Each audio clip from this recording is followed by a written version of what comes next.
Hi guys, welcome to our channel Let to Grow. Today we will be learning about gaseous state. आज मैं try करूंगा आपका पूरा जो थ्योरी है इस चैप्टर का वो पूरा कवर कर लेने का। अगर नहीं हुआ तो और एक लेक्चर में ले लूंगा, पर मैं मेक श्योर करूंगा कि आपका सारा टॉपिक्स जो है वो कवर हो जाए अच्छे से इस गेसियस स्टेट चैप्टर का।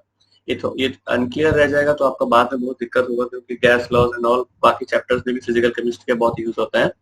तो मैं पूरा अच्छे से आपका थ्योरी कवर कर लूंगा, फिर उसके बाद हम लोग लेक्चर्स लेंगे न्यूमेरिकल्स के ऊपर, अच्छे अच्छे न्यूमेरिकल्स के ऊपर, जे एडवांस और डब्ल्यूबीजे जे मेंस के ऊपर। तो आइए शुरू करते हैं।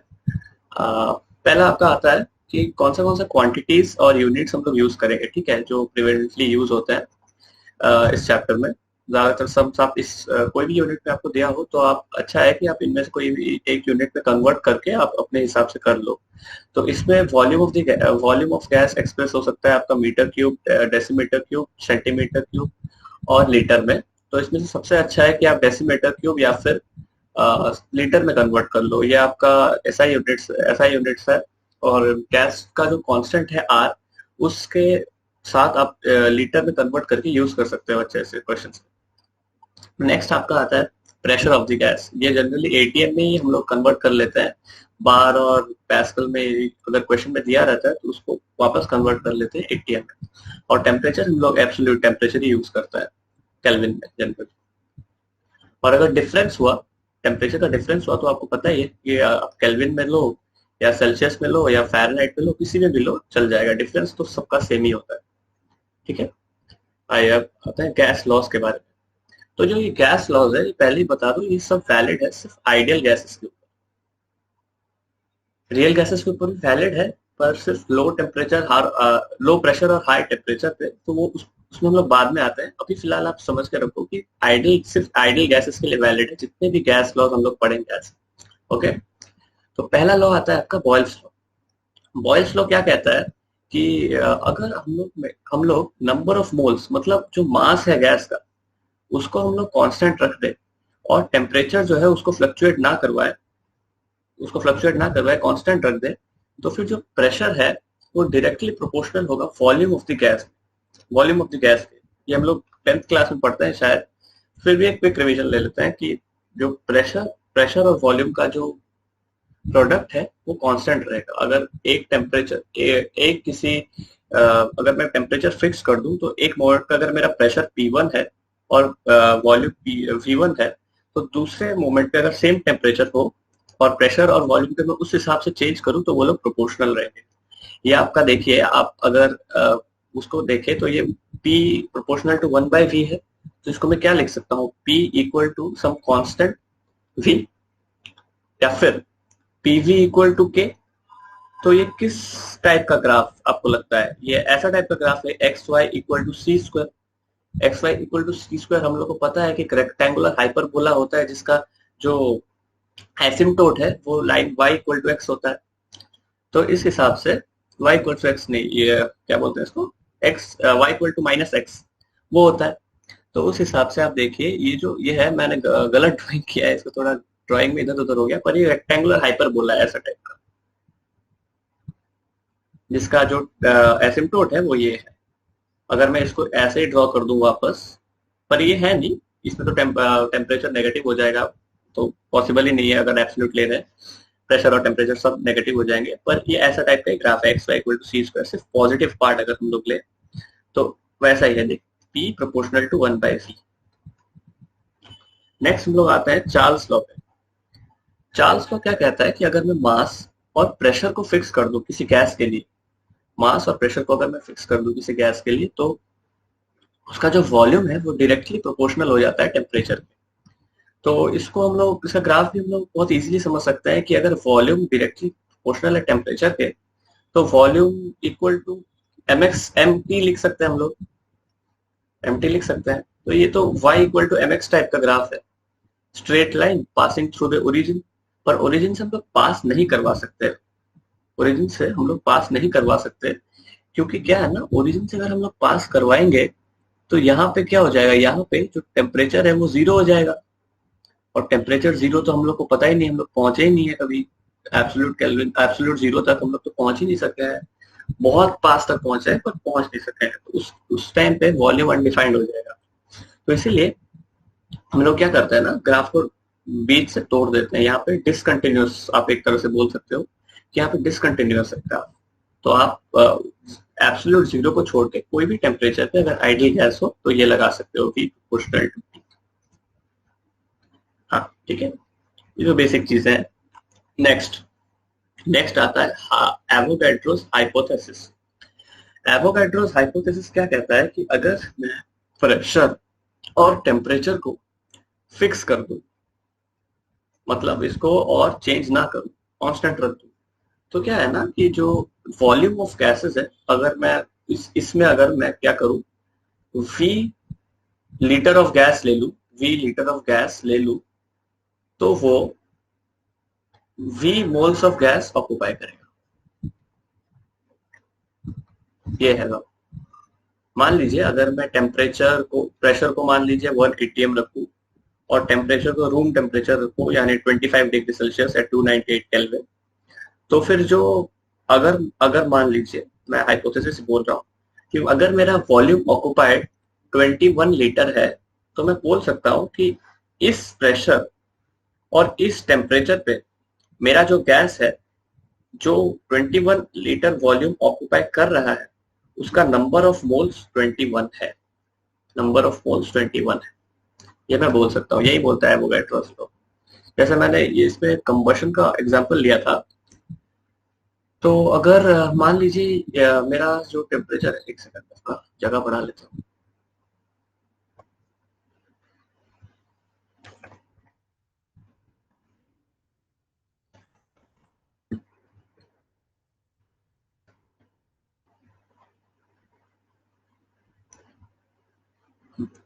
तो क्या है ना कि अगर मैं अगर मैं प्रेशर और टेम्परेचर को मान लीजिए कांस्टेंट कर दिया, इसको 298 केल्विन कर दिया, बोल रहा हूँ बस, मान लीजिए, मेरे को नहीं पता इसमें क्या प्रेशर क्या वॉल्यूम ऑक्यूपाई करेगा ये सब, तो ये सारा गैसियस है, ठीक है।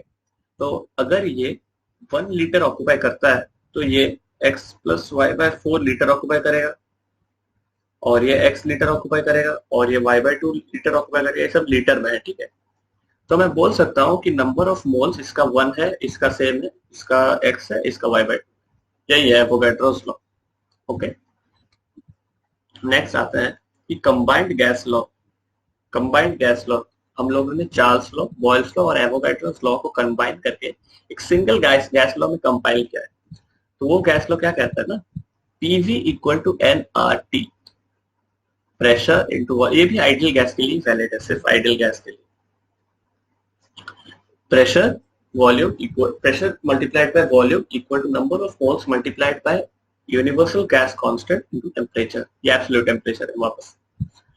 तो ये आपको पता है कि ये मैं हम लोगों ने उसमें उसमें क्या था, चार्ल्स लॉ में क्या था, वॉल्यूम प्रोपोर्शनल टू टेम्परेचर, और उसमें क्या था, बॉयल्स लॉ में क्या था, प्रेशर प्रोपोर्शनल टू 1/v।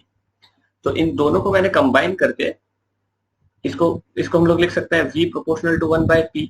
तो इन दोनों तीनों को, इन दोनों को हमने कंबाइन करके इस गैस इक्वेशन को बना दिया। इजी है, ठीक है। और वैल्यू ऑफ R आप लोग ध्यान रखिएगा, अलग अलग यूनिट्स में अलग अलग होता है। अगर एटीएम में हो, लीटर एटीएम, तो फिर 0.082, अगर जूल पर केल्विन पर मोल हो तो फिर 8.314, और कैलोरी अगर दिया हुआ है तो ये 1.98 के आसपास होता है। इसको तो 2 ही लेता है कैलकुलेशन इजी करने के लिए, ठीक है।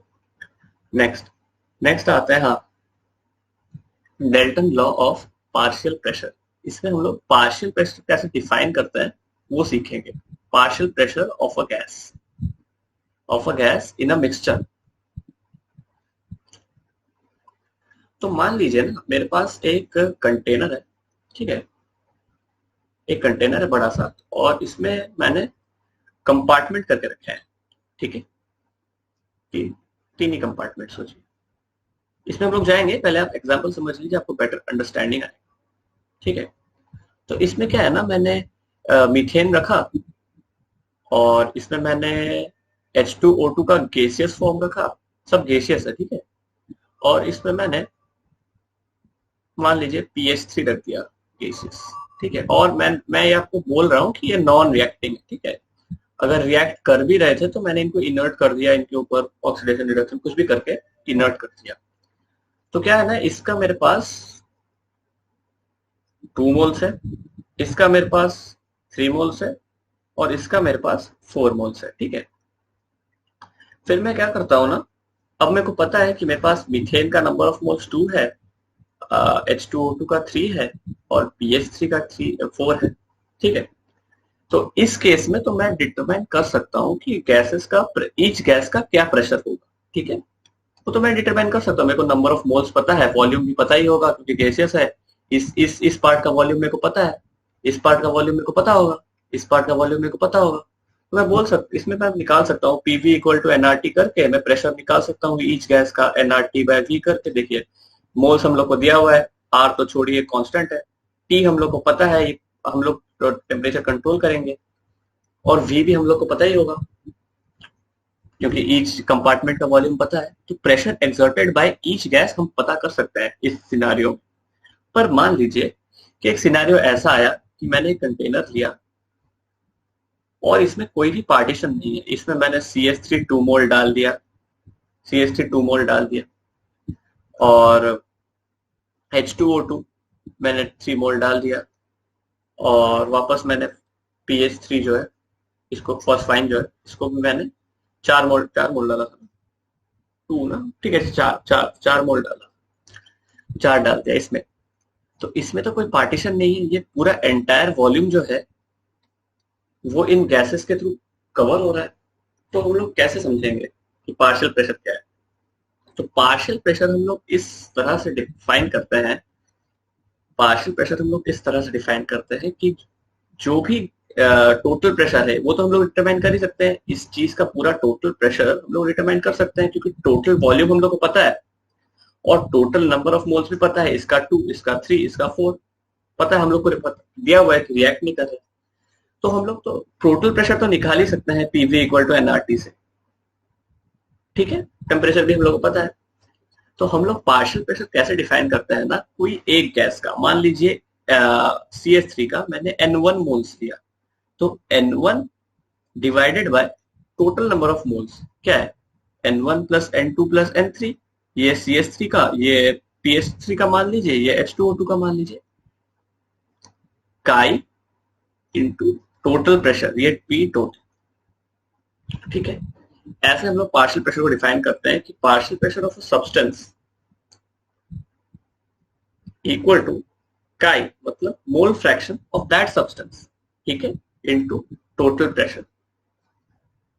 बस, और कुछ नहीं है, आपको इतना कैलकुलेशन में जाने का जरूरत नहीं है, कंफ्यूज हो जाएंगे इतना वैल्यूज देख के। बस यही है कि जो पार्शियल प्रेशर है कोई भी एक सब्सटेंस का, वो काई मतलब उस सब्सटेंस का मोल फ्रैक्शन उस मिक्सचर में into total pressure. Total pressure हम लोग निकाल सकते हैं, हम मैंने बताया आपको टोटल प्रेशर तो निकाल सकते हैं, टोटल वॉल्यूम पता है और नंबर ऑफ मोल्स हम लोग को तो पता ही है किसी एक का क्या है। तो किसी एक गैस का जो प्रेशर एक्सर्टेड है वो हम लोग निकाल सकते हैं इस मेथड से। ठीक है, चलिए नेक्स्ट है आपका Graham's law of diffusion and effusion. मैं रब कर देता हूँ, Graham's law of diffusion diffusion. तो हम लोग पहले समझ जाते हैं कि डिफ्यूजन और इफ्यूजन होता क्या है। डिफ्यूजन होता है आपका कि tendency of a gas to occupy the entire volume available for it. मान लीजिए मैंने कंटेनर में एक गैस डाल दिया, इधर थोड़ा सा गैस डाला, ठीक है, थोड़ा सा, एकदम थोड़ा सा। तो ये गैस तो इतना इतना डिसिप्लिन है नहीं, ये तो स्कूल गया नहीं है कि ये एक जगह जाके कोना में ऐसे करके बैठ जाएगा, ऐसा तो है नहीं। तो ये पूरा कंटेनर जो है उसका वॉल्यूम कवर कर लेगा, जो गैस है, आइडियल गैस, मैं अगर बोलूँ आइडियल गैस, हर चीज में आइडियल गैस के लिए बोल रहा हूँ, तो ये पूरा वॉल्यूम ऑक्यूपाई कर लेगा। तो इसी फेनोमेनन को हम लोग बोलते हैं डिफ्यूजन। ठीक है, इसी फेनोमेनन को हम लोग बोलते हैं डिफ्यूजन। डिफ्यूजन हो गया। अब हम लोग आते हैं इफ्यूजन में। इफ्यूजन क्या है ना कि अगर मान लीजिए मैंने एक कंटेनर में गैस को बंद किया हुआ है, इस कंटेनर में गैस को बंद किया हुआ है, और मैं एक पिन लेता हूँ, जनरली जो है ये बहुत ही छोटा होल बनाते हैं हम लोग, ठीक है, माइक्रोस्कोपिक। तो मैं एकदम से सेफ्टी पिन जो होता है उसको लेके इधर एक छेद कर देता हूँ, तो थोड़ा सा भी छेद अगर करे तो वो गैस निकलने लग जाता है। अब वो डिपेंड करता है कि कौन सा गैस है और वो कितना तेज निकलेगा, पर निकलता ही है। तो वो जो फेनोमेनन है निकलने का, उसको हम लोग बोलते हैं एफ्यूजन। ठीक है, इन दोनों में कंफ्यूज नहीं होना, ठीक है, इन दोनों को अच्छे से याद रखना, नाम सेम है, नाम सेम जैसा है, डिफ्यूजन इफ्यूजन, तो हम लोग को लगता है कि यूजुअली ऑपोजिट होगा या फिर ऐसा कुछ होगा, रिलेटेड होगा, पर दोनों डिफरेंट है, तो उसको ध्यान रखना, ठीक है, कोई दिक्कत नहीं है। हाँ, ग्रेहम्स लॉ क्या बोलता है ना, जो रेट ऑफ इफ्यूजन है, रेट ऑफ इफ्यूजन हम लोग डिफाइन करते हैं कि जो वॉल्यूम इफ्यूज हुआ, मतलब जो ये जो कंटेनर में मैंने छेद किया, जो वॉल्यूम यहां से निकला इन टाइम टी, उसी को हम लोग बोलते हैं रेट ऑफ इफ्यूजन आर। तो रेट क्या होता है, वी बटे टी, वी हम लोग यूजुअली लीटर में लेते हैं और टाइम सेकेंड्स में, तो यही हम लोग बोलते हैं कि रेट ऑफ इफ्यूजन, ठीक है।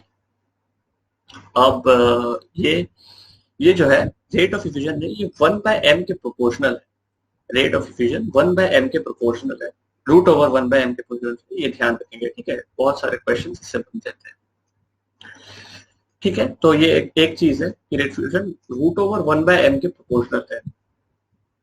सेकंड हम लोग आते हैं कि अगर दो गैस मैंने लिया तो सेम, अगर रूट ओवर 1/m के प्रोपोर्शनल है तो R1/R equal to root over M2/M1 होगा, ये हम लोग देख सकते हैं आराम से, ये क्लियर है।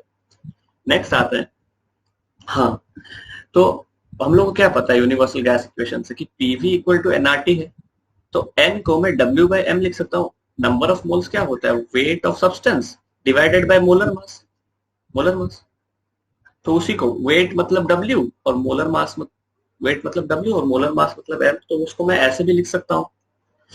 तो मैंने क्या किया, जो M है उसको यहाँ शिफ्ट कर दिया और V को यहाँ ले आया, ठीक है। तो उसमें मेरे पास ये सिनेरियो आया। अब देखिए, अब क्या, अब इंटरेस्टिंग पार्ट है कि W/V क्या होता है, W/V मतलब मास, वेट मास मतलब सेम ही है, केमिस्ट्री में, फिजिक्स में अलग हो जाता है, केमिस्ट्री में सेम ही है, mass divided by volume, mass divided by volume क्या होता है, डेंसिटी, डेंसिटी, तो मैं इसको D लिख सकता हूँ, DRT, तो D क्या होता है आपका PM/RT, ठीक है, इसको ध्यान रखेंगे, आप डिराइव भी कर सकते हो, इसको याद रखने का जरूरत नहीं है।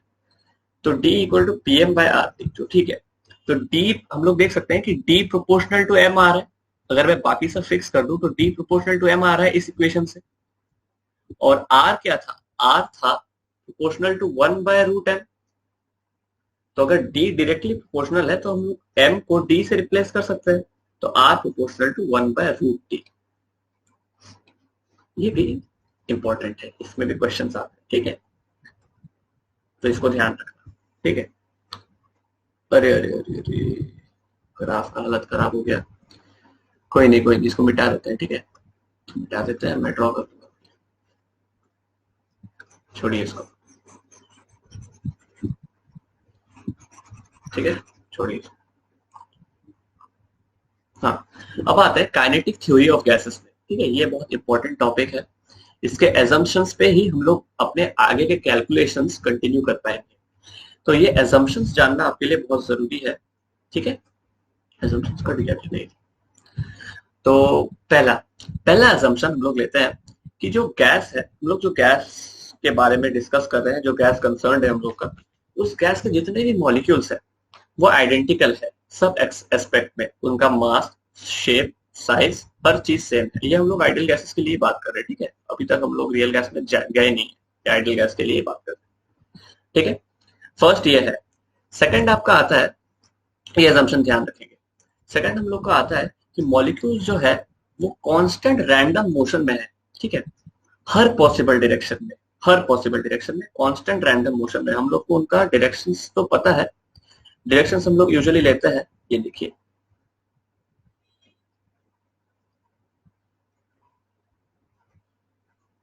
ये एक्स एक्सिस है हम लोग हिसाब से, वाई एक्सिस है, डॉटेड क्यों कर रहा है, और ये जेड एक्सिस है, ठीक है, तो हम लोग मान लेते हैं ये रैंडम मोशन तो है, रैंडम मोशन तो है ये, पर हम लोग अज्यूम करते हैं कि उनका मोशन अलोंग स्ट्रेट लाइंस है इन तीनों एक्सिस के अबाउट, ठीक है, अगर कोई गैस रैंडम मोशन कर रहा है तो वो ऐसा नहीं है कि हाइपरबोलिक मोशन करेगा या फिर कुछ भी मोशन कर लेगा, पैराबोलिक मोशन, वैसा नहीं है, अगर वो रैंडम मोशन कर रहा है तो वो या ऐसे स्ट्रेट लाइंस में मोशन करेगा, ठीक है, ट्रांसलेशन मोशन जिसको बोल सकते हैं वो करेगा, पर ऐसे नहीं कि हाइपरबोलिक मोशन, पैराबोलिक मोशन, कोई भी इलिप्टिकल मोशन वैसा करेगा, वैसा नहीं करेगा, ठीक है, ये अज्यूम करते हैं बस।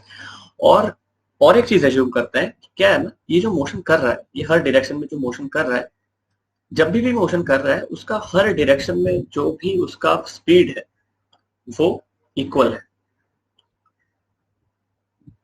ठीक है, अगर ये यू स्पीड से एक्स पे मूव कर रहा है, देखिए मैं नहीं बोल रहा हूँ ये आप बड़े बड़े साइंटिस्ट ने बोला है, और मैं भी जब आपके एज में था, जब मैं पढ़ रहा था पहली बार, तो मेरे को भी लगा था कि क्यों एज्यूम कर रहे हैं, ये तो बेकार है एकदम।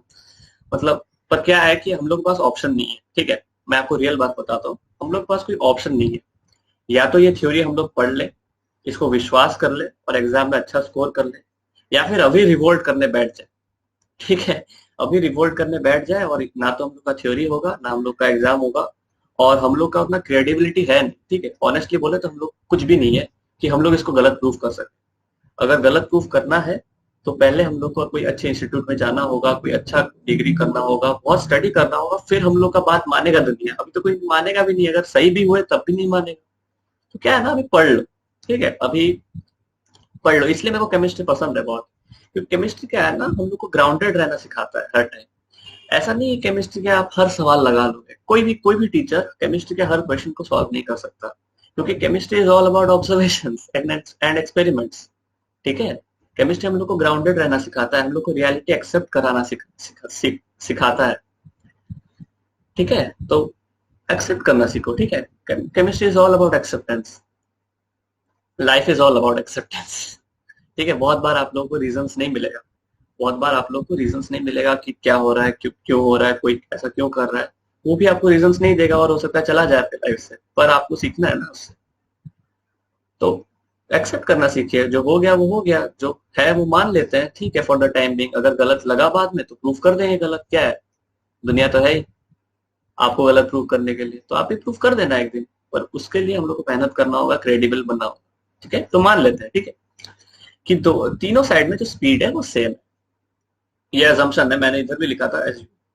तो हम लोग क्या बोल सकते हैं ना, जो मैग्नीट्यूड है यू का, ठीक है, ऑल थ्री डायरेक्शंस मिला के, तो उसको हम लोग क्या लिख सकते हैं, यू एक्स का स्क्वायर, फिजिक्स में पढ़ा है आपने वेक्टर्स में, यू वाई का स्क्वायर प्लस यू जेड का स्क्वायर। ठीक है, तो ये क्या होगा, मैं मान लेता हूँ कि U X equal to U Y equal to U Z equal to U X. ठीक है, तीनों को मैं यू एक्स ही मान लेता हूँ। ठीक है, तो ये क्या होगा, √3 यू एक्स। ठीक है, तो ये थोड़ा ध्यान रखना। ठीक है, ये थोड़ा ध्यान। नेक्स्ट, ये हो गया आपने, ये हो गया।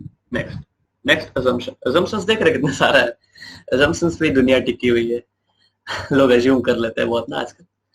तो 3, all the collisions of gas molecules among themselves and with the wall of the container is elastic in nature। ठीक है, तो हम लोग मान लेते हैं among themselves, हाँ ठीक है, हम लोग मान लेते हैं कि जो गैस मॉलिक्यूल्स है, छोटा सा नन्हा सा, उसका जो कोलिशंस है वो इलास्टिक है।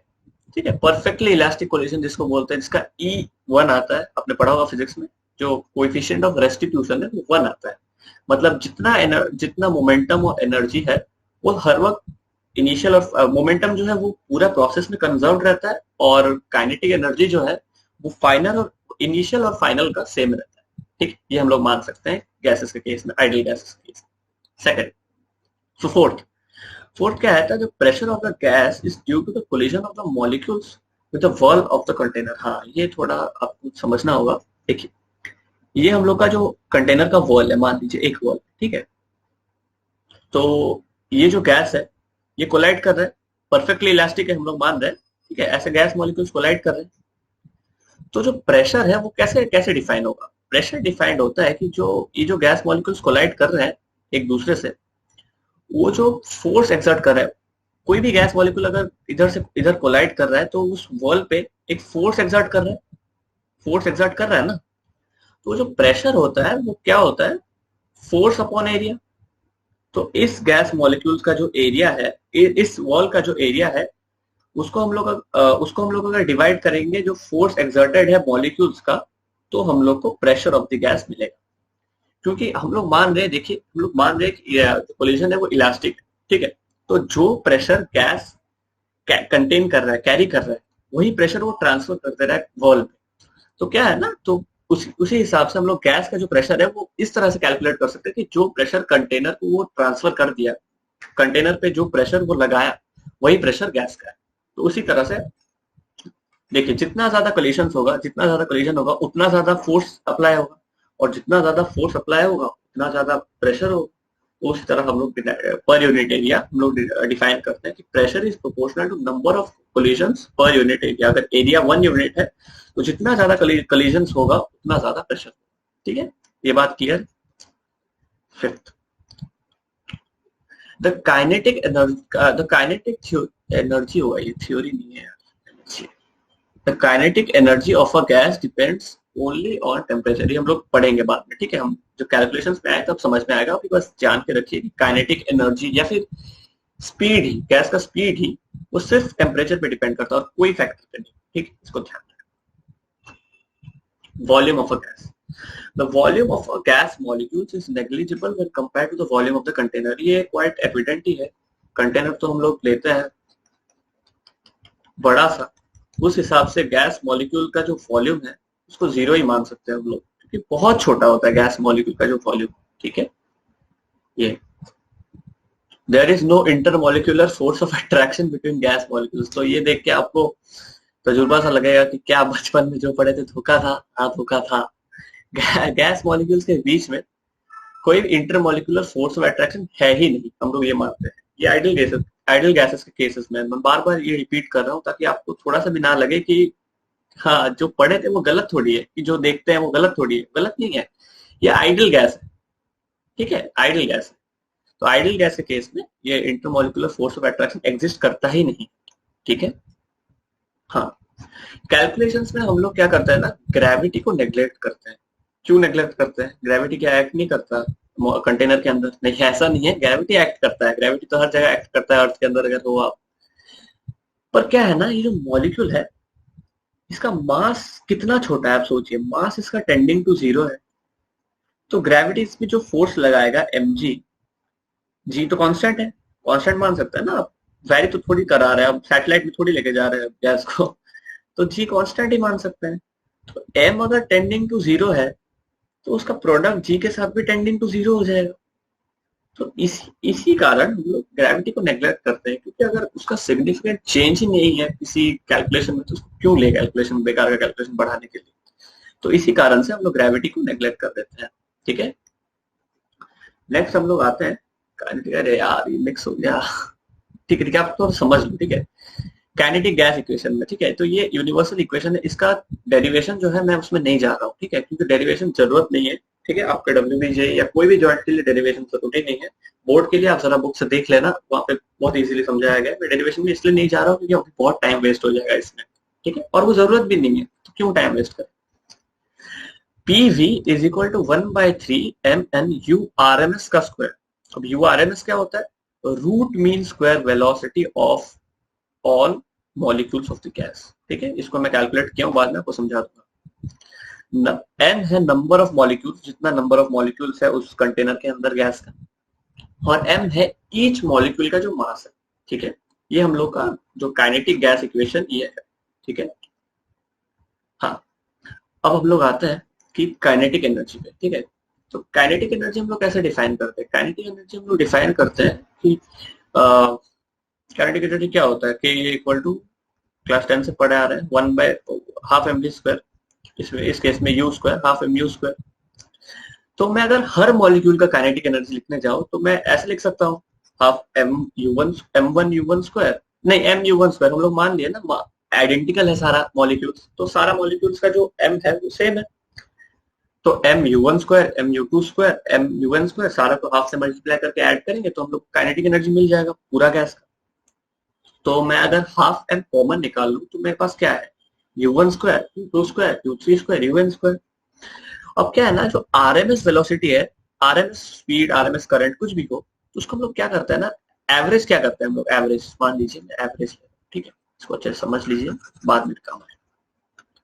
मान लीजिए मैं एवरेज ले रहा हूँ, यू एवरेज ले रहा हूँ। ठीक है, यू एवरेज, तो मैं क्या करूंगा, u1 plus u2 plus un divided by n।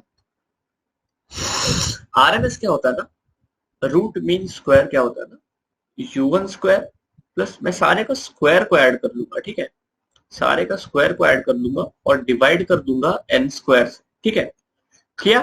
अब इस पूरे का मैं रूट ले लूंगा। समझ में आया बात? बात समझ में? स्क्वायर को ऐड किया, फिर पूरे का रूट ले लिया। ठीक है, वही है। नहीं, इसको मैं एन से डिवाइड करूंगा। ठीक है, एवरेज ले रहा हूँ, मतलब स्क्वायर का एवरेज ले रहा हूँ। तो रूट मीन स्क्वायर, स्क्वायर का मीन लिया और उसके बाद रूट कर दिया। पहले स्क्वायर, स्क्वायर को ऐड किया, फिर उनका मीन लिया, फिर रूट कर दिया। समझ में आई बात? ठीक है, अब देखिए, अब इसको मैं, अगर मैं n से डिवाइड करके n से मल्टीप्लाई कर दिया, ठीक है, तो इस टर्म को मैं यू आर एम एस लिख सकता हूँ, यू आर एम एस का स्क्वायर लिख सकता हूँ। देखिए सेम टर्म है इधर, सेम टर्म है इधर। इसको मैं अगर स्क्वायर किया तो यही आ रहा है। तो उसी तरह से मैं के को लिख सकता हूँ, तो जो काइनेटिक एनर्जी है उसको लिख सकता हूँ half M U R M S का स्क्वायर इंटू एन। ठीक है, अब मैं क्या करूंगा ना, इसको और इस चीज को डिवाइड कर दूंगा।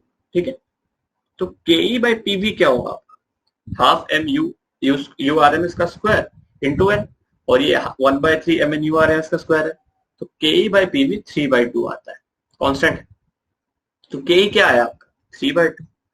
अब हम लोग मान लिए कि गैस आइडियल है, मैंने पहले ही बोला था गैस आइडियल है, तो पीवी को हम लोग पीवी इक्वल टू एनआरटी लिख सकते हैं। ठीक है, तो अगर पीवी इक्वल टू एनआरटी है तो के ई 3/2 एनआरटी हो गया, 3/2 पीवी था तो 3/2 एनआरटी। तो इस केस में आप देखिए, इसको आप देखिए, देखिए मैं एन तो कांस्टेंट ही रखूंगा, मास तो चेंज होने वाला नहीं है, और आर कांस्टेंट है। तो काइनेटिक एनर्जी किसके किसके किस पे डिपेंड करता है? सिर्फ टेम्परेचर पे। ठीक है, ओनली सिर्फ सिर्फ टेम्परेचर पे और किसी पे नहीं। ठीक है, अब विश्वास हो गया? वो assumption सही था एक्चुअली।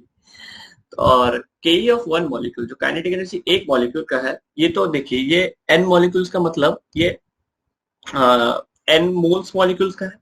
तो मैं डिवाइड कर दूंगा अगर एवोगैड्रोस नंबर से। इसमें क्या है? एन इंटू एन ए वो है, क्या बोलते हैं, मॉलिक्यूल्स है।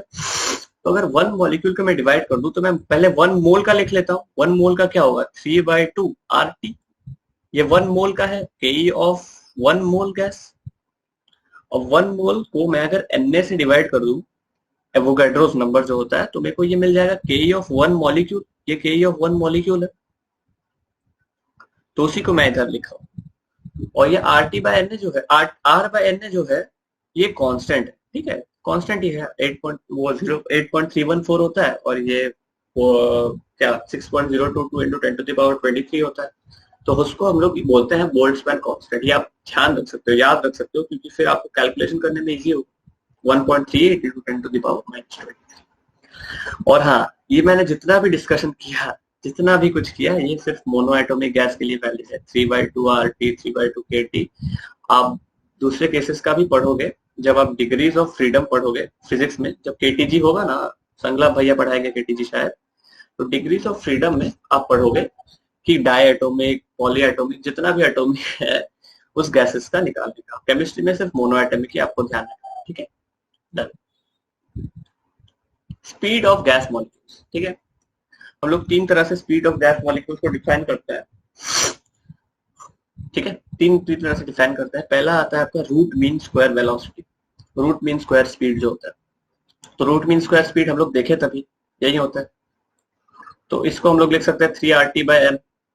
ये उसी से आया आपका जो के का एक्सप्रेशन था, उसी से आया है। ठीक है, half M N U R M S का स्क्वायर है ना, जो उसी से यू आर एम एस का फॉर्मूला आया है। ये आपका क्या किससे इक्वल है? ये आपका जो आर टी से इक्वल था, 3/2 आर टी, 3/2 आर टी। तो m इंटू एन, ये क्या है? अगर मैं n मॉलिक्यूल्स ले लूं, n मॉलिक्यूल्स अगर ले लूं, n को मैं अगर एवोगैड्रो नंबर से इक्वल कर दूं, तो फिर m mass of each molecule into Avogadro's number क्या हो जाएगा? Molar mass into u R M S का square equal to 3/2 R T. 2 से 2 मर गया, तो यू आर एम एस क्या हुआ? 3RT/m का फुट। तो यही है। ठीक है, उसी से आया। नेक्स्ट आता है आपको मोस्ट प्रोबेबल स्पीड और एवरेज वेलोसिटी। इन दोनों का डेरिवेशन हम लोग के सिलेबस में नहीं है, करके भी फायदा नहीं है, क्योंकि कभी भी डेरिवेशन से क्वेश्चंस नहीं आते, सिर्फ फॉर्मूला याद रखना। मोस्ट प्रोबेबल का वो जो होता है, उसका जो क्या बोलते हैं इसको, वैल्यू जो होता है वो 2RT/m होता है, ठीक है। और एवरेज का होता है आपका 8/πRT। अगर आपको कोई पूछे इनका ऑर्डर इन डिक्रीजिंग ऑर्डर, तो मोस्ट प्रोबेबल का सबसे कम होता है, ठीक है। इसका मतलब क्या है ना, मैक्सिमम नंबर ऑफ मॉलिक्यूल्स इस स्पीड को पोजेस करते हैं। और एवरेज तो आपको पता ही है, मीन। तो मोस्ट प्रोबेबल सबसे छोटा होता है, आरएमएस बीच में आता है, और फिर आपका एवरेज आता है, सी एवरेज, ठीक है। ये ध्यान रखना, इनका रेशियो यह है। आप पूरे वो करके क्या बोलते हैं, प्रोपोर्शन में लाके रेशियो चेक कर सकते हैं। रेशियो ये आएगा, अरे अरे रेशियो ये आएगा, ठीक है। चलिए नेक्स्ट आते हैं मैक्सवेल डिस्ट्रीब्यूशन ऑफ वेलोसिटी। यार थोड़ा दिक्कत हो गया है, એટલે ओवरराइट हो गया ना, थोड़ा पढ़ लो यार, क्या करें अब। Maxwell distribution of velocity, Maxwell ये जो कर्व है ये बहुत इंपॉर्टेंट है, ठीक है। इससे क्वेश्चंस बनते हैं बहुत सारे, बहुत ही इजी क्वेश्चंस है, पर इनको अगर आपसे पढ़ा नहीं है तो आप कर ही नहीं पाओ, ठीक है। जिनको समझते हैं, ये क्या बोलता है ना, graph of functions, graph of, इसको मिटा देता हूँ, ठीक है, मैं लिख दूंगा बाद में, आप पढ़ लो अच्छे से पहले। Graph of functions, graph of fraction of molecules versus speed bye slash probability distribution velocity. ये क्या है ना, मैं वाई एक्सिस पे फ्रैक्शन ऑफ मॉलिक्यूल्स ले रहा हूँ जो इस स्पीड को, मतलब एक्स एक्सिस पे जो स्पीड है उसको पोजेस कर रहा है, ठीक है। मैं फ्रैक्शन ऑफ मॉलिक्यूल्स ले रहा हूँ, ऑरेंज कर देता हूँ। तो क्या है ना, मैं देख रहा हूँ कि अगर मैं सोचिए, मान लीजिए 1/5 है, तो 1/5 मॉलिक्यूल्स ये जो स्पीड है इसको पोजेस कर, ठीक है। तो क्या है ना, ये ग्राफ ऐसा हो जाता है आपका, बेल शेप्ड आता है। तो इससे हम लोग एक चीज डिड्यूस कर सकते हैं कि बहुत हाई स्पीड अगर हुआ, बहुत हाई स्पीड मतलब मान लीजिए ये वाला एरिया, या फिर बहुत लो स्पीड, बहुत लो स्पीड ये वाला एरिया, तो उस केस में जो फ्रैक्शन ऑफ मॉलिक्यूल्स है वो काफी कम है। फ्रैक्शन ऑफ मॉलिक्यूल्स जो है वो काफी कम है, ठीक है, काफी कम। और जो बीच का स्पीड है, जो मोस्ट प्रोबेबल जिसको बोलते हैं, मोस्ट प्रोबेबल हम लोग डिराइव किए क्योंकि सबसे ज्यादा स्पीड ये वाला मॉलिक्यूल, सबसे ज्यादा फ्रैक्शन ऑफ मॉलिक्यूल जो स्पीड पोजेस करता है, तो वो बीच में कहीं आता है, ठीक है, वो पीक जैसा है आपका। तो ठीक है, ये मोस्ट प्रोबेबल स्पीड पोजेस करने वाले मॉलिक्यूल्स है, पोजेस करने वाले मॉलिक्यूल्स है, ठीक है, करने वाले मॉलिक्यूल्स है। तो वो कहीं बीच में आते हैं आपका, ठीक है। ये हो गया आपका। नेक्स्ट, ठीक है, इसके कुछ सारे कंसेप्ट हैं। देखिए ऐसा एक क्वेश्चन आपका बन जाता है कि आपको 3 स्पीड दे दिया, ठीक है, 3 स्पीड दे दिया, और आपको पूछा कि V1, V2, V3 में मोस्ट प्रोबेबल कौन सा है, एवरेज कौन सा है, और आरएमएस कौन सा है। तो देखिए आप, पहला तो जो पीक में कौन सा है, ये पीक है, ये सबसे ज्यादा है, पीक है, इसमें सबसे ज्यादा फ्रैक्शन ऑफ मॉलिक्यूल्स है, तो ये तो मोस्ट प्रोबेबल होना ही है, ठीक है। मोस्ट प्रोबेबल क्या होता है, मोस्ट प्रोबेबल वेलोसिटी क्या होता है, सबसे ज्यादा फ्रैक्शन ऑफ मॉलिक्यूल्स जो वेलोसिटी पोजेस करते हैं उसको बोलते हैं हम लोग मोस्ट प्रोबेबल वेलोसिटी। तो V1 तो मोस्ट प्रोबेबल होगा ही, ठीक है। और V2 और V3 में कैसे कंपेयर करें, तो V2 और V3 में हम लोग देखे थे कि एवरेज वेलोसिटी जो होता है वो सबसे ज्यादा होता है, ठीक है, और आरएमएस जो है वो बीच में आता है, मोस्ट प्रोबेबल सबसे कम होता है। तो V2 छोटा है V3 से, तो ये तो आरएमएस होगा, आरएमएस होगा, और ये एवरेज, ठीक है। तो ये आरएमएस हुआ, ये एवरेज, ऐसे आप लोग कंपेयर कर सकते हो, ठीक है। ये डन है। नेक्स्ट हम लोग क्या किए ना, 2 डिफरेंट गैसेस लिए, ए और बी, मान लीजिए, ठीक है, 2 डिफरेंट गैसेस लिए, आइडियल गैसेस लिए, ए और बी, पर टेम्परेचर हम लोग कांस्टेंट रखे, ठीक है। और ये टेम्परेचर जो है ना, इसको आप मान लीजिए कि not very high, not very low, ये लगभग रूम टेम्परेचर का आसपास, ठीक है, 25 डिग्री सेल्सियस उसके आसपास। तो इसको क्या कर सकते हैं ना हम लोग, देखिए इसमें क्वेश्चन क्या बनता है कि Ma and Mb are the molar masses of A and B, ठीक है, Ma and Mb are the molar masses of A and B, then Ma equal to Mb, या फिर Ma ग्रेटर देन Mb, या Mb less than Ma। तो इसको क्या करें, इसमें क्या करते हैं ना हम लोग, मोस्ट प्रोबेबल वेलोसिटी निकाल सकते हैं। देखिए बाकी कुछ निकाल नहीं सकते हम लोग, क्योंकि हम लोग को पता है कि पीक आएगा, ठीक है, मैक्सिमा जो है वो आएगा, वो हम लोग को पता है एक पॉइंट पे आ रहा है, पर बाकी हम लोग कुछ डिटरमाइन नहीं कर सकते ना कि क्या है, हम लोग VMP ही डिटरमाइन कर सकते हैं जो मोस्ट प्रोबेबल वेलोसिटी है। इसका जो है मान लीजिए इसका most probable velocity V A, ठीक है, वी ए, ये वाला पार्ट, ये वी ए, और इसका मोस्ट प्रोबेबल वेलोसिटी इधर आएगा कहीं, ये मान लीजिए वी बी है। तो हम लोग को क्या पता है मोस्ट प्रोबेबल वेलोसिटी क्या होता है?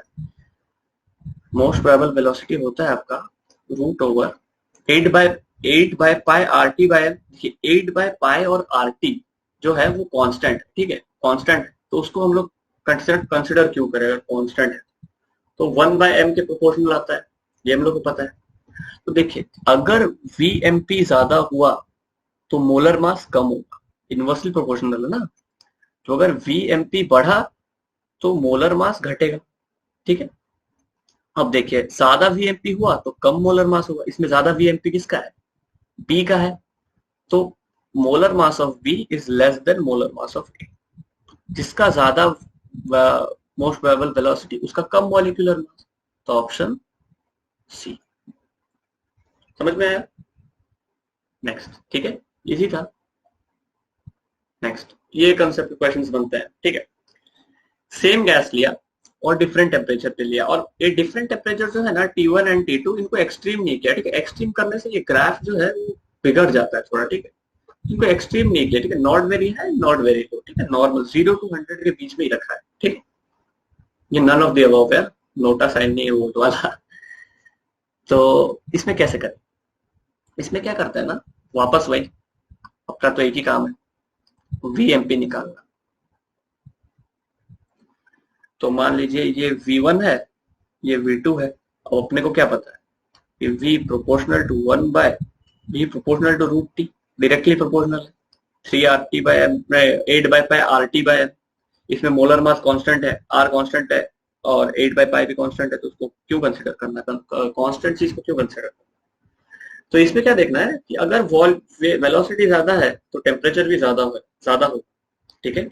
अगर वेलोसिटी ज्यादा है तो टेम्परेचर भी ज्यादा होगा, क्योंकि डायरेक्टली प्रोपोर्शनल है। तो वेलोसिटी किसका ज्यादा है? इसका ज्यादा है, 2 का, तो टेम्परेचर 2 का ज्यादा होगा, तो T2 ग्रेटर देन T1, ठीक है। इजी है, ये भी बहुत इजी है, पर आपको पता रहना चाहिए वरना आप नहीं कर पाओगे। हाँ, और एक चीज इधर मैं कर देता हूँ कि ये जो है ग्राफ कैसा भी फैल जाए। देखिए ये जो टेम्परेचर मैंने बढ़ाया, इसमें मैंने जो टेम्परेचर बढ़ाया है, तो ग्राफ क्या हुआ, ये फैल गया, ये वाला ग्राफ फैल गया। देखिए पहले एकदम स्टिफ था, रिजिड था, स्टीप स्लोप था, स्टीप जो है उसका मैक्सिमा था, अभी फैल गया थोड़ा, मैक्सिमा घट गया।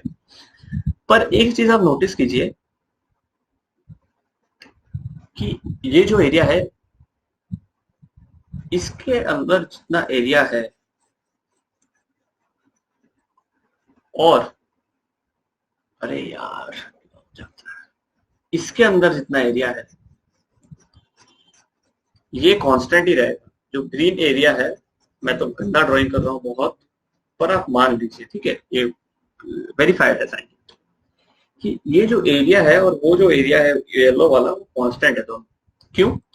क्योंकि एरिया जो है वो सिग्निफाई करता है, एरिया जो है इस ग्राफ का सिग्निफाई करता है number of molecules of gas, ठीक है, number of molecules of gas. अब नंबर ऑफ मॉलिक्यूल्स तो चेंज नहीं ना होगा, ये तो कांस्टेंट ही रहेगा, कुछ भी हो जाएगा। मैं गैस निकाल ले रहा हूँ, आइसोलेटेड सिस्टम है, गैस निकाल ले रहा हूँ, क्लोज कंटेनर है, तो क्यों चेंज होगा, ठीक है। तो कांस्टेंट रहेगा, एरिया हर टाइम कांस्टेंट रहेगा। मान लीजिए क्वेश्चन आ गया, एफर्सन एंड रीजन का आजकल बहुत क्वेश्चन आ रहा है ना, तो एरिया हर टाइम कांस्टेंट रहेगा, ठीक है, ये ध्यान रखना, ठीक है।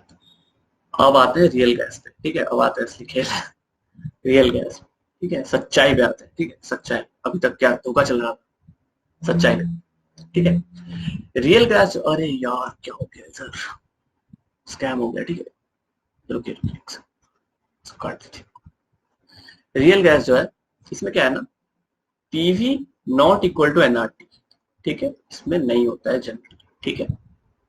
आइडियल गैस में तो हम लोग देखें ये होता है, डिफरेंस, ये डिफरेंस है, ठीक है, डिफरेंस।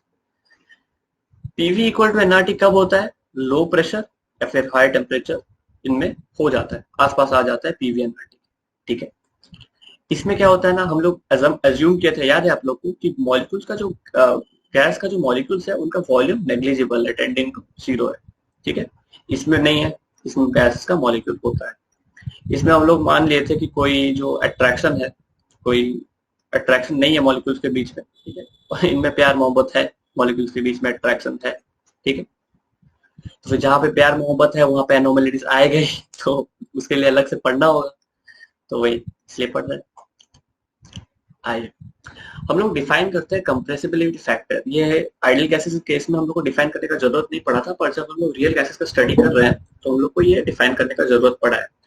ये हम लोग को आइडिया देता है कि जो रियल गैस है वो आइडियल से कितना डेविएट कर रहा है, ठीक है, कितना डेविएट कर रहा है। कोई एक अच्छा बच्चा है, कोई एक बुरा बच्चा है, तो हम लोग उसको कंपेयर करते हैं ना उसके साथ कि ये देखो ये अच्छा बच्चा है, ये घर में पढ़ता है, क्रिकेट खेलता है, अच्छा तुम क्या करते हो, बैठ के बस पबजी खेलते हो, ऐसा बोलते हैं ना। तो हम लोग उसको कंपेयर करते हैं कि तुम उसके हिसाब में कितने खराब हो, ठीक है, वही है कंपैरिजन। अगर नहीं है तो लाइफ आगे कैसे बढ़ेगा, कंपैरिजन तो रहेगा, ठीक है। तो उसी केस में हम लोग आइडियल रियल गैसेस को भी वैसे ही कंपेयर करते हैं आइडियल गैस। ये आइडियल गैस जो है ये शर्मा जी का लगता है, ठीक है, ये हर चीज में आइडियल है, ये जे एडवांस क्रैक कर लेता है, इसको माइक्रोसॉफ्ट पैकेज मिल जाता है मस्त, इसको मस्त बंदी मिल जाती है शादी के लिए, ठीक है। और रियल गैस जो है वो छोड़िए ये रियल है, ठीक है, ये जो होता है अपने साथ वही है, ठीक है, बस। तो ये हम लोग को देता है आइडिया कि जो रियल गैस है वो कितना डेविएट कर रहा है आइडियल गैस से। Z डिफाइंड है volume of real, Z defined है कि अगर मैं मान लीजिए कंटेनर पे रियल गैस लिया और एक उस सेम एकदम आइडेंटिकल कंटेनर दूसरा में मैं आइडियल गैस लिया, आइडियल गैस जितना वॉल्यूम, रियल गैस जितना वॉल्यूम ऑक्यूपाई करेगा डिवाइडेड बाय आइडियल गैस जितना वॉल्यूम ऑक्यूपाई करेगा, ठीक है। इन दोनों का रेशियो होता है Z, ठीक है, ध्यान रखिएगा इस चीज को, ठीक है। और अब मैं क्या करता हूँ ना, मेरा कैलकुलेशन इजी करने के लिए बार बार n n n आएगा तो मैं 1 मोल ऑफ गैस ले रहा हूँ। देखिए n के केस में 1 मोल के गैस में कैलकुलेशन तो सेम ही रहेगा, ठीक है, पर क्या बार बार मेरे को n लिखना पड़ेगा, तो मैं 1 मोल का ले रहा हूँ, मेरा क्या बोलते हैं, मेरा कंफर्ट के लिए, ठीक है। तो रियल गैस के लिए हमको पता है कि Z पीवी बाय आरटी के इक्वल नहीं है, ये हम लोग डिफाइन करते हैं Z, ठीक है। ये और एक डेफिनेशन है Z का, ये एक डेफिनेशन है, ये एक डेफिनेशन, दोनों याद रखिएगा आप, ठीक है। रियल गैस के लिए हम लोग को पता है ये इक्वल नहीं होगा, तो क्या हो सकता है, अगर इक्वल नहीं है तो या तो Z बड़ा होगा उस रेशियो से या फिर Z छोटा होगा उस रेशियो से, ठीक है। तो वही है केस 1, Z बड़ा है उस रेशियो से, ठीक है, Z बड़ा है उस रेशियो से, Z मोर देन 1 मतलब PV by RT more than 1। तो हम लोग लिख सकते हैं क्योंकि पीवी आरटी सब पॉजिटिव है, ठीक है, सब पॉजिटिव है, टेम्परेचर नेगेटिव नहीं है क्योंकि हम लोग एब्सोल्यूट ले रहे हैं, तो हम लोग शिफ्ट कर सकते हैं साइन, शिफ्ट कर सकते हैं डिनोमिनेटर, तो PV is more than RT. तो अगर पीवी मोर देन आरटी है तो वी रियल, अगर वो मोर देन 1 है, PV by RT more than 1 है, तो V real by V ideal भी मोर देन 1 है, Z मोर देन 1। तो इसको भी हम लोग ऐसे शिफ्ट कर सकते हैं, तो V real more than V ideal, मतलब अगर कंटेनर में मैं आइडियल गैस लूं और इधर कंटेनर में मैं रियल गैस लूं तो आइडियल गैस कम वॉल्यूम ऑक्यूपाई करेगा रियल गैस से, ठीक है। गैस टेंड्स टू एक्सपैंड, समझ ही पा रहे हैं हम लोग, वॉल्यूम ज्यादा हो रहा है रियल गैस के केस में, तो ये समझ गए। Repulsive force dominates, repulsive force dominates क्यों बोल रहे हैं हम लोग, देखिए आइडियल केस में कोई फोर्स ही नहीं है, ठीक है, कोई फोर्स ही नहीं है, फोर्स जीरो है, पर इधर क्योंकि वॉल्यूम बढ़ जा रहा है, वॉल्यूम बढ़ जा रहा है, आप देख रहे हो वॉल्यूम बढ़ जा रहा है, तो ऑफ कोर्स रिपल्सिव फोर्स होगा। अट्रैक्टिव फोर्स अगर हुआ तो गैसेस चिपक जाएगा एक दूसरे से, सिकुड़ जाएगा, गैस कंप्रेस हो जाएगा, पर अगर रिपल्सिव फोर्स है तो गैस फैल जा रहा है, इसलिए रिपल्सिव फोर्स डोमिनेट कर रहा है। सेम अगर ये समझ गए तो ये भी आप आराम से समझ जाओगे, क्या आराम से समझ जाओगे आप लोग, PV less than RT, V real less than V ideal, gas tends to be compressed, क्योंकि जो वॉल्यूम है रियल गैस का वो कम है आइडियल से, तो गैस कंप्रेस हो रहा है, और कंप्रेस हुआ मतलब अट्रैक्शन, ठीक, तो अट्रैक्टिव फोर्स डोमिनेट्स, डन। अब आते हैं ग्राफ Z का, ठीक है। ग्राफ से पहला ग्राफ जो है वो है variation of Z with P, ठीक है, प्रेशर के साथ कैसे वेरी करता है, ठीक है, प्रेशर के साथ तो सब लोग वेरी करता है भैया, बिल्कुल। प्रेशर के केस में क्या होता है ना, देखिए पहला केस है हम लोग आइडियल का, ठीक है, आइडियल का स्ट्रेट लाइन है, देखिए आइडियल का Z हर टाइम 1 है, आइडियल का Z हर टाइम 1 है, और आइडियल के केस में एकदम स्ट्रेट लाइन है, ठीक है, Z हर केस में 1 है, प्रेशर आप कुछ भी करो, वॉल्यूम आप कुछ भी लो, वो 1 ही रहेगा, वो हिलने वाला नहीं है, वो रैंक 1 है, वो जे एडवांस का टॉपर है, वो टॉपर ही रहेगा, वो उसको चेंज नहीं कर सकते आप, ठीक है। सेकंड, हम लोग अगर लेते हैं हाइड्रोजन और हीलियम, स्पेशली इन दोनों गैसेस में, ठीक है, ये बहुत छोटा गैसेस है ना, तो इनका थोड़ा एनोमलीज आ जाता है, तो इनका y equal to mx plus c जैसा ग्राफ आता है, ठीक है। इनका पॉजिटिव डेविएशन हर टाइम पॉजिटिव डेविएशन रहता है, इनका z हर टाइम मोर देन 1 रहता है। कोई भी वैल्यू आप ले लीजिए प्रेशर, ठीक है, कोई भी वैल्यू। देखिए आप समझ सकते हो प्रेशर बहुत लो अगर हो गया टेंडिंग टू 0 तो उसका वैल्यू टेंडिंग टू 1 है। पर हम नॉर्मल केसेस का बात कर रहे हैं, जो जनरल केसेस का बात कर रहे हैं, उसमें एक्सेप्शंस में हम लोग आएंगे। लो प्रेशर और हाई टेम्परेचर में लोग बाद में आएंगे। हम उस लो प्रेशर और हाई टेम्परेचर को छोड़ के उसके बीच का बात कर रहे हैं, ठीक है, जनरल केसेस। तो उसमें हर टाइम पॉजिटिव डेविएशन देता है हाइड्रोजन हीलियम, ये आपको याद रखना पड़ेगा, एक्सेप्शन है। ऑल अदर गैसेस का ऐसा ग्राफ होता है। देखिए ऐसा ऑल अदर गैसेस का नहीं होता है, हो सकता है CO2 का ऐसा हो, या फिर सी कुछ भी मीथेन का ऐसा हो सकता है। मैं मना नहीं कर रहा हूँ, हो सकता है, ठीक है, हो सकता है। पर नेचर जो है वो ऐसा ही रहता है, ठीक है, ऐसा ऐसा मतलब इन्वर्टेड टाइप का, ऐसा जाके ऐसा होगा, ठीक है। अब इधर से थोड़ा हिल डुल सकता है, पर ऐसा नहीं है कि ये ऐसा हो जाएगा, ऐसा आके इधर मिल जाएगा, नहीं ऐसा नहीं होता, ठीक है, ऐसा नहीं होता, ऐसा ही नेचर रहता है। तो मैं इसलिए एक ही ग्राफ बनाया ताकि आपको समझ में आ जाए कि ऑल अदर गैसेस का ऐसा है। अब आपको थोड़ी ना कोई पूछेगा कि पूरी स्केल ड्रॉ कर, नहीं ना, आपको बस नेचर जान। डन। इसमें हम लोग यही डिड्यूस कर सकते हैं कि ये तो हम लोग डिड्यूस कर लिए कि हाइड्रोजन हीलियम का हर वक्त पॉजिटिव रहेगा। ऑल अदर गैसेस, देखिए ऑल अदर गैसेस का कुछ प्रेशर तक ये लोग नेगेटिव डेविएशन शो किए। यहाँ पे तो नेगेटिव है, z लेस देन 1 है, और यहाँ पे z मोर देन 1 या इसके बाद से। तो इस प्रेशर तक लो प्रेशर के रेंज में ये लोग नेगेटिव डेविएशन शो किए, ठीक है, मतलब इन लोग का जो अट्रैक्टिव है, अट्रैक्टिव जो फोर्सेस है वो डोमिनेट किया। अब प्रेशर आप लोग बढ़ा दिए तो रिपल्सिव फोर्सेस डोमिनेट किया। यही होता है ना रिलेशनशिप में, जो होता है जब आप लोग नया नया रिलेशनशिप में आते हैं तो अट्रैक्टिव फोर्सेस डोमिनेट करता है, अट्रैक्शन रहता है, एकदम बात चलता रहता है हर टाइम, मतलब एकदम कम्युनिकेशन में रहता है। पर क्या है ना, एक बार प्रेशर आ जाता है फैमिली का, शादी एंड ऑल, करियर, तो क्या है ना, फिर रिपल्सिव फोर्स डोमिनेट कर जाता है। तो chemistry is life, life is chemistry. समझ में आ रहा है ना, ऐसे ही समझोगे तुम लोग, ठीक है। डन है, हो गया। अब टेम्परेचर के साथ, तो टेम्परेचर के साथ जब वेरी होता है तो z का टेम्परेचर के साथ कोई ग्राफ बनता ही नहीं है, ठीक है। z वर्सेस t का जो ग्राफ है वो बनता ही नहीं है, वो नॉर्मल बनता ही नहीं है, ऐसे कैलकुलेटिव ग्राफ बनता ही नहीं है, ठीक है। तो हम लोग z वर्सेस p के ग्राफ में ही अलग अलग टेम्परेचर में z को वेरी करवाते हैं। और इस केस में, हाँ एक चीज भूल गया, ये जो केस है यहाँ पे टेम्परेचर कांस्टेंट है, पर जो टेम्परेचर है ना वो बहुत हाई या बहुत लो नहीं है, ठीक है, एक्सट्रीम टेम्परेचर्स नहीं है। कि इसको मैं अंटार्कटिका में टेस्ट करने नहीं बोलूंगा प्लीज, ठीक है। ये नॉर्मल क्लाइमेट में 0 to 100 डिग्री सेल्सियस आप मान सकते हैं, इसमें ही ये टेस्ट होता है, ठीक है। बहुत लो नहीं या बहुत हाई नहीं।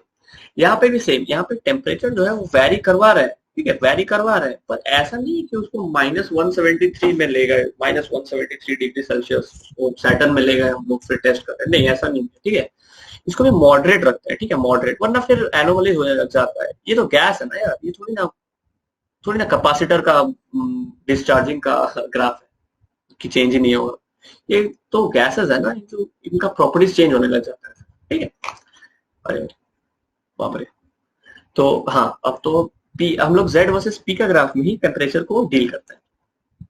तो पहला हम लोग देखे, ठीक है, हम लोग ये पूरा प्योरली ऑब्जर्वेशन है, ठीक है, मैं इसमें कुछ नहीं बोल रहा हूँ आपको, ये पूरा ऑब्जर्वेशन है, ठीक है। ये जो हुआ है लैब में वही मैं आपके सामने प्रेजेंट कर रहा हूँ, मैं भी वही पढ़ा हूँ, आपको भी वही पढ़ना होगा, एक्सेप्ट करना होगा, क्या करें, दुनिया ही ऐसी है।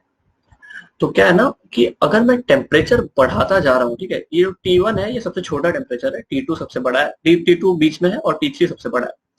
तो मैं क्या देखता हूँ ना, अगर मैं टेम्परेचर बढ़ाने लगता हूँ, टेम्परेचर अगर मैं धीरे धीरे बढ़ाने लगता हूँ तो ग्राफ जो है वो धीरे धीरे देख रहे हैं ना कि मतलब स्ट्रेट लाइन के थोड़ा करीब आते जाता है। देखिए ये जो है ये बहुत नीचे तक गया, अगर मैं और कम कर देता, मान लीजिए T0 कर देता और कम कर देता, तो वो वापस और दूर चला जाता, ऐसे करके ऐसे चला जाता, इधर से पास करता, थोड़ा दिक्कत हो जाएगा।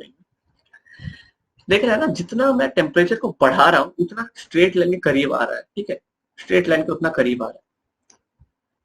तो उसमें हम लोग करते हैं, देखिए जैसे टेम्परेचर में बढ़ा रहा हूँ डेविएशन डिक्रीजेस, मतलब स्ट्रेट लाइन के अगर जितना करीब आ रहा है मतलब z उतना नजदीक आ रहा है 1 के, ठीक है। जितना मैं टेम्परेचर को बढ़ा रहा हूँ z उतना नजदीक आ रहा है z इक्वल टू 1 के, z इक्वल टू 1 ये लाइन है, ये लाइन है z इक्वल टू 1, उसके नजदीक आ रहा है। अब देखिए इसका डिस्टेंस कम है इसके कंपैरिजन, ठीक है। तो ये ध्यान रखिए, टेम्परेचर बढ़ाने से आइडियल की तरफ बिहेवियर का झुकाव ज्यादा बढ़ जाता है, ठीक है, झुकाव ज्यादा बढ़ता है आइडियल की तरफ, रियल। हाँ, अब आते हैं वैन डर वाल्स इक्वेशन, ठीक है। ये रियल गैस के डील करने के लिए ये इक्वेशन है। तो ये इक्वेशन क्या है इसको हम समझेंगे, ठीक है। देखिए ऐसे में क्या होता है आपका पीवी इक्वल टू एनआरटी होता है, ठीक है। इसमें क्या है ना, एनआरटी तो सेम है, टेम्परेचर करेक्शन तो है नहीं, टेम्परेचर को हम लोग चेंज कर भी नहीं सकते हैं, टेम्परेचर तो कांस्टेंट रखेंगे वरना बाकी सब चेंज हो जाएगा, क्या फायदा। तो तो टेम्परेचर तो क्या करते हैं ना, पी और वी को हम लोग करेक्ट कर देते हैं, ठीक है। रियल गैस के लिए पी के साथ कुछ ऐड कर देते हैं और वी के साथ कुछ सब्ट्रैक्ट कर देते हैं। ये ए और बी जो है ये वैन डर वाल की कांस्टेंट है, ये कांस्टेंट वैल्यूज है और ये जनरली बहुत स्मॉल होते हैं, ठीक है। ये भी स्मॉल ही होते हैं, ज्यादा बड़े नहीं होते, ये बहुत स्मॉल। तो हम लोग करेक्ट करके इसको एक इक्वेशन बना दिए कि ये वैलिड है सारे रियल गैसेस के लिए, ठीक है। तो इस पे कैसे हम लोग करेक्ट किए, करेक्शन लाए कैसे, जो वैन डर वाल साहब हैं उन्होंने करेक्शन लाया कैसे, तो आइए देखते हैं, ठीक है। ब्रीफ आइडिया लेंगे, ज्यादा नहीं लेंगे, बस समझने के लिए लेंगे, ठीक है। तो पहला आता है आपका, एक सेकंड पानी पी लेते हैं।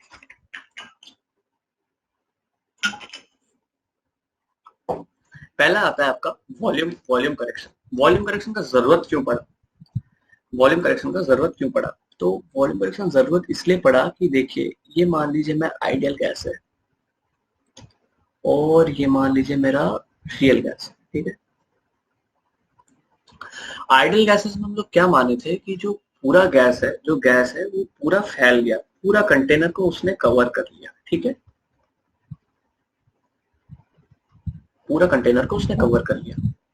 और जो पूरा मतलब जो वॉल्यूम ऑफ कंटेनर है वही वॉल्यूम ऑफ गैस है, वॉल्यूम ऑफ कंटेनर जो है वही वॉल्यूम ऑफ गैस है आइडियल गैसेस के केस में। पर जो रियल गैस है वो ना, वो हो सकता है ना कि गैस जो है इस स्पेस को छोड़ दिया, ठीक है, थोड़ा अट्रैक्टिव फोर्स उसका ज्यादा है तो इस फोर्स को छोड़ दिया और इसमें सिर्फ है, हो ही सकता है ना। अब देखिए हो ही सकता है कोई भी गैस हो, ये स्पेस मान लीजिए खाली है तो हम लोग थोड़ी ना पूरा वॉल्यूम ऑफ कंटेनर ले सकते हैं। ये जो पीवी इक्वल टू एनआरटी जो फॉर्मूला है हम लोग के पास, जो लॉ है, वो इसमें वॉल्यूम क्या है, इसमें वॉल्यूम है volume occupied by gas, occupied by gas, है ना। जो वॉल्यूम तो यही है, तो हम लोग थोड़ी ना इसमें पूरा वॉल्यूम ले सकते हैं कंटेनर का, इसमें ले सकते हैं क्योंकि इसमें जो पूरा वॉल्यूम है कंटेनर का वही वॉल्यूम ऑक्युपाइड बाय गैस है ना। तो इसमें क्या करता है ना, हम लोग को ये वॉल्यूम सब्ट्रैक्ट करना पड़ेगा। इसमें अगर कंटेनर का वॉल्यूम मान लीजिए v है, ठीक है, तो हमको ये वाला वॉल्यूम सब्ट्रैक्ट करना पड़ेगा v में से। तो वही हम लोग करते हैं, हम लोग v माइनस एन बी करते हैं। ये जो है ये वॉल्यूम ऑफ ये पार्ट है, खाली पार्ट है, ठीक है, ये वॉल्यूम ऑफ ये खाली पार्ट है जिसको हम लोग सब्ट्रैक्ट कर रहे हैं। इसमें क्या होता है ना, आपका जो खाली पार्ट है उसका वॉल्यूम इंक्लूड नहीं होता, अगर इंक्लूड हो जाएगा तो फिर वो तो कैलकुलेशन में इंक्लूड करना ही पाप है मतलब गलत है, तो उसको हम लोग इंक्लूड करेंगे क्यों, ठीक है। तो इसलिए हम लोग करते हैं कि ये वैन डर वाल्स सर का बहुत एक्सपेरिमेंट्स के बाद उन्होंने इस वैल्यू के पास पहुंचा था। एन जो है नंबर ऑफ मोल्स है और बी उनका कांस्टेंट है, वो अलग अलग गैसेस के लिए ए और बी जो है वो अलग अलग गैसेस के लिए अलग अलग होता है, ठीक है। तो उसमें हम लोग को जाना नहीं है, बी हम लोग क्वेश्चन में दे देगा, कोर्स दे देगा, ठीक है। तो डन।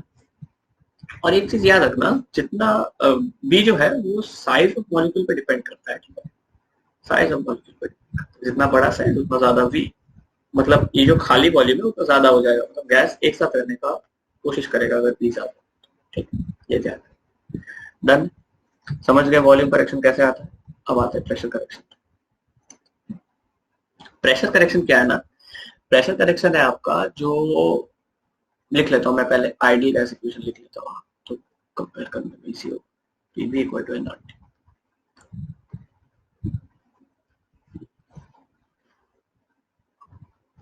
एक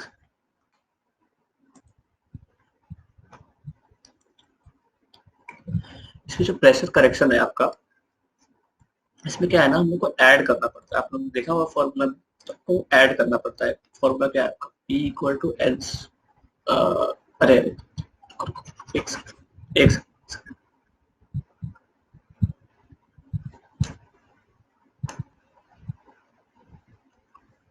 हाँ पी हम लोग को ऐड करना पड़ता है ना, P plus A N square by V square करना पड़ता है जो पी है उसको। तो ये क्यों करना पड़ता है समझिए। पहले मैं लेता हूँ आइडियल गैस, ठीक है, आइडियल के केस। तो ये जो है ये कंटेनर का वॉल है, ये मान लीजिए मॉलिक्यूल्स है आ रहा है, ठीक है, ठीक है। अब देखिए, अब हम लोग अज्यूम किए थे आइडियल गैस के केस में इन सब मॉलिक्यूल्स के बीच का जो फोर्स ऑफ अट्रैक्शन है वो जीरो है, कोई फोर्स ऑफ अट्रैक्शन इन दोनों के बीच में नहीं, ठीक है। तो मॉलिक्यूल का जो पूरा फोर्स है, जो पूरा मोमेंटम है, ठीक है, एक तरह से मान सकते हैं ना, क्योंकि इलास्टिक कोलिजन है तो पूरा मोमेंटम वो जो है वो ट्रांसफर कर देता है वॉल में, बोल सकता है ना, क्योंकि उसका मोमेंटम ये देखिए, ये अगर mv से आ रहा है, ये अगर mv से आ रहा है तो ये माइनस mv से वापस जाएगा, मतलब mv से वापस जाएगा, वापस इसका मोमेंटम चेंज होकर माइनस mv हो जाएगा क्योंकि इलास्टिक कोलिजन। तो हम लोग बोल सकते हैं कि जो प्रेशर, जो फोर्स ये लेके आ रहा है वही फोर्स ये ट्रांसफर कर रहा है वॉल पे, ठीक है। तो जो प्रेशर ये ला रहा है वही प्रेशर वो ट्रांसफर कर रहा है वॉल पे, ठीक है। ये जो प्रेशर है पी एक्सटर्नल, ये पूरा प्रेशर है, ठीक है, पूरा प्रेशर, पूरा प्रेशर। इंटरनल प्रेशर तो है ही नहीं कुछ इसमें, इंटरनल प्रेशर है ही नहीं, मॉलिक्यूल्स के बीच में कोई प्रेशर है ही नहीं। तो इसका जो हम लोग जो इसमें लिखते हैं ये क्या होता है, ये जो पी है ये क्या होता है, टोटल प्रेशर होता है, ठीक है, टोटल प्रेशर। आइडियल के केस में जो पी होता है वो सिर्फ पी एक्सटर्नल ही होता है क्योंकि इंटरनल तो है ही नहीं, तो इसलिए हम लोग को ज्यादा मेहनत करना पड़ता नहीं है, ठीक है। जो प्रेशर है वही प्रेशर, प्रेशर एक्सर्ट हो रहा है वॉल पे वही है। लेकिन लेकिन अब आता है असली विलन, रियल। रियल के केस में, रियल के केस में क्या होता है ना, ये मान लीजिए वॉल है, ये मान लीजिए मॉलिक्यूल आ रहा है, सारे मॉलिक्यूल आ रहे हैं, बहुत सारे मॉलिक्यूल आ रहे हैं, ठीक है। ये इस पे जो प्रेशर लगाएगा जरूरी नहीं है कि वो इसका टोटल प्रेशर हो, जरूरी नहीं है, क्योंकि देखिए इन सबके बीच में फोर्स ऑफ अट्रैक्शन और फोर्स ऑफ रिपल्जन है, तो इन दोनों के बीच में भी, तो इन सबके बीच में जो एनर्जी डिसिपेट हो रहा है ना, तो ये यहाँ पे जो पी एक्सटर्नल है, जो इस पे आ रहा है, जो पी एक्सटर्नल है वो कम है, P external in case of ideal के कम ही होगा ऑफ कोर्स, क्योंकि प्रेशर डिसिपेट हो रहा है ना, कुछ इंटरनल प्रेशर भी है इधर, कुछ इंटरनल प्रेशर भी है इधर। तो इसी इसी के लिए हम लोग यहाँ पे जो प्रेशर लिखते हैं ना, प्रेशर क्या होता है, P external plus P internal. अब देखिए पी एक्सटर्नल तो हम लोग का मान लेते हैं कि वो जो पी है वही है, जो वॉल पे कंटेनर पे जो है, कंटेनर के वॉल पे जो प्रेशर आ रहा है वही है पी, और पी इंटरनल जो है ना उसी को हम लोग ऐड करते हैं, जो आप लोग ऊपर देखे a N square by V square, उसी को हम लोग ऐड, बस, ठीक है। ये उनका ऑब्जर्वेशन था, ठीक है, ये उनका ऑब्जर्वेशन था, इसमें कुछ कर नहीं सकते हम लोग, सो डिराइव नहीं कर सकते ना अभी, क्यों डिराइव डिराइव क्यों करें, हम लोग को ध्यान रखना है बस क्यों हो रहा है। तो इसी केस में हो रहा है, ये डेरिवेशन भी बहुत लोग नहीं करवाते हैं, सिर्फ रटवा देते हैं ये फॉर्मूला, पर नहीं, ये समझना जरूरी है कि क्यों ला रहे हैं, ठीक है, इसीलिए ला रहे हैं, बस डन। अब लास्ट लोग का लास्ट टॉपिक है cases where real gas tends to behave ideal, okay, ideal. अब देखिए एट लो प्रेशर, ये हम लोग का रियल गैस इक्वेशन है, ठीक है, एट लो प्रेशर, तो हम लोग पता है ये लो प्रेशर मतलब बहुत लो है, ठीक है, एकदम टेंडिंग टू जीरो है। तो लो प्रेशर में क्या है ना, देखिए अगर प्रेशर लो हो गया तो वॉल्यूम बढ़ जाएगा, पता है ना, पी प्रोपोर्शनल टू 1/v, ये है, तो वॉल्यूम बढ़ जाएगा। तो वॉल्यूम अगर बढ़ गया तो ये जो टर्म है v minus B, N B ले लेते हैं, एन बी एन मोल्स के लिए करते हैं, ठीक है, v माइनस एन बी, ये टेंड करेगा जीरो, नहीं ये टेंड टू जीरो करेगा, v माइनस एन बी जो है, v बहुत बड़ा है, b मैंने बोला था छोटा है, तो एन बी जो है v के सामने सिग्निफिकेंट नहीं है, तो ये टेंड करेगा v को, ये चीज टेंड करेगा जीरो, ठीक है, ये चीज टेंड करेगा जीरो को, तो ये पूरा v को टेंड कर गया। अब क्योंकि प्रेशर बहुत लो है तो हम लोग क्या करेंगे ना, इसको डिवाइड कर देंगे RT से पूरा इक्वेशन को, तो इसको ऐसे लिख सकते हैं हम लोग a by A N by V square into V minus N B, V minus N B क्यों लिख रहा है, v लिखेंगे, v है ना, ये v हो गया, into V equal to R T N R T. तो अरे यार, क्या इक्वल टू एनआरटी। तो इसको मैंने पूरा एनआरटी से डिवाइड कर दिया, ठीक है। तो PV by NRT plus A क्या आएगा, एन तो कट गया, by V square R T. अरे 1, ठीक है।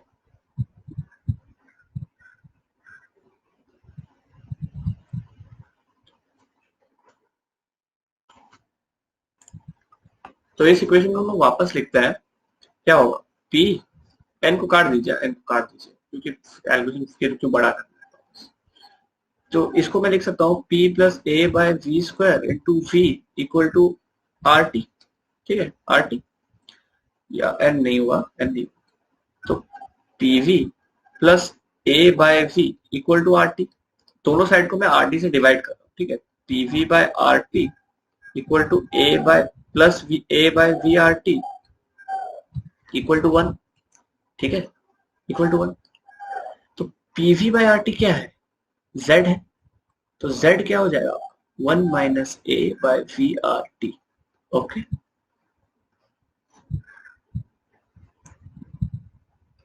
तो देखिए 1 minus A by V R T, अगर मान लीजिए प्रेशर लो है, बहुत लो नहीं है, लो है, जस्ट लो, तो क्या होगा ना, ये टर्म सिग्निफिकेंट होगा, थोड़ा भी हुआ फिर भी होगा। तो क्या है ना, जेड हल्का सा कम आएगा 1 से। पर मान लीजिए प्रेशर को मैंने बहुत कम कर दिया, बहुत ज्यादा कम कर दिया, तो वी बहुत ज्यादा हो जाएगा, 1 बाई वी टेंडिंग टू 0 हो जाएगा, तब जेड 1 की तरफ टेंड करेगा। तो ये ध्यान रखना, ठीक है। 1 minus A by V R, ये होता है वी का, एक जेड का टेम्परेचर लो प्रेशर पे। हम लोग एक्सट्रीम्स डिस्कस कर रहे हैं, ठीक। अब हाई प्रेशर आता है, हाई प्रेशर। तो इसमें क्या होगा ना, हम लोग को पता है, अगर प्रेशर हाई हुआ, प्रेशर अगर हाई हुआ, तो ये जो टर्म है ये वाला, ये इनसिग्निफिकेंट होने लगेगा। तो प्रेशर बहुत हाई है, तो हम लोग को पता है A P plus A by V square, ये टेंड करेगा पी को, क्योंकि ये इसके सामने कुछ नहीं है, ठीक है। तो इसको हम लोग ऐसे लिख सकते हैं, P V minus B equal to R T, N काट दीजिए, मैं 1 मोल की बात ही कर रहा हूँ, ठीक है। तो PV minus PB equal to R T, इसको मैं वापस डिवाइड करता हूँ उससे, आर टी से। तो PV by R T minus PB by R T equal to 1, therefore z equal to PB 1 plus PB by R T, ठीक है। इसको ध्यान रखना, हाई प्रेशर पे z मोर देन 1 आएगा, ठीक है, z पॉजिटिव डेविएशन आएगा। अब देखिए, ये मैंने कैलकुलेट किया। अब देखिए ग्राफ पे आते हैं। हाँ, यहाँ पे हाई प्रेशर है, हाई प्रेशर पे पॉजिटिव डेविएशन, मैंने इधर डिड्यूस भी करवाया था आपको, positive deviation for high pressure. देखिए प्रूफ भी हो गया, अब विश्वास कर लिया ना मेरे पे, ट्रस्ट इश्यूज नहीं है ना, ठीक है। अब हो गया, नेक्स्ट पे आते हैं। हाँ, हाई टेम्परेचर, हाई टेम्परेचर, ठीक है। हाई टेम्परेचर जो है ना, ये एकदम लिमिटिंग केस है, ठीक है।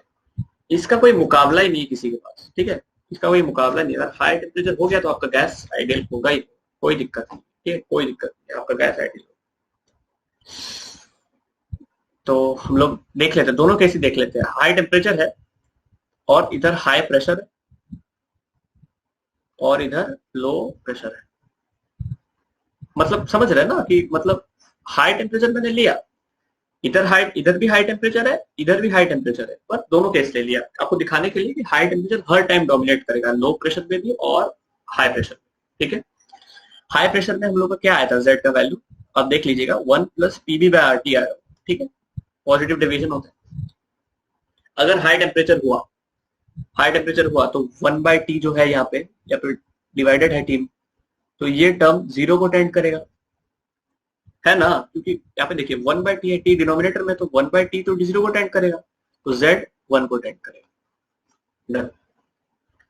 लो प्रेशर, लो प्रेशर में हम लोग क्या आया था, जेड का वैल्यू, जेड का वैल्यू आया था 1 minus A by V R T, ये आया था नेगेटिव डेविएशन। यहाँ पे अगर हाई प्रेशर हुआ तो 1 बाई टी वापस टेंड करेगा आपका 0, तो जेड टेंड करेगा 1।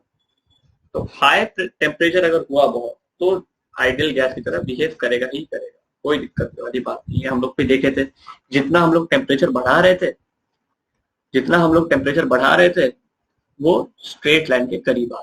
ठीक है, तो ये चैप्टर यहीं पे खत्म है, कोई दिक्कत वाली बात नहीं है। ठीक है, वेरी लो प्रेशर के लिए, वेरी लो प्रेशर के लिए ये इंपॉर्टेंट नहीं है, आप डिस्कस मत कीजिए, ये चीज इंपॉर्टेंट नहीं, कोई दिक्कत नहीं। ठीक है, वेरी लो प्रेशर के लिए। तो thank you guys, you have been great.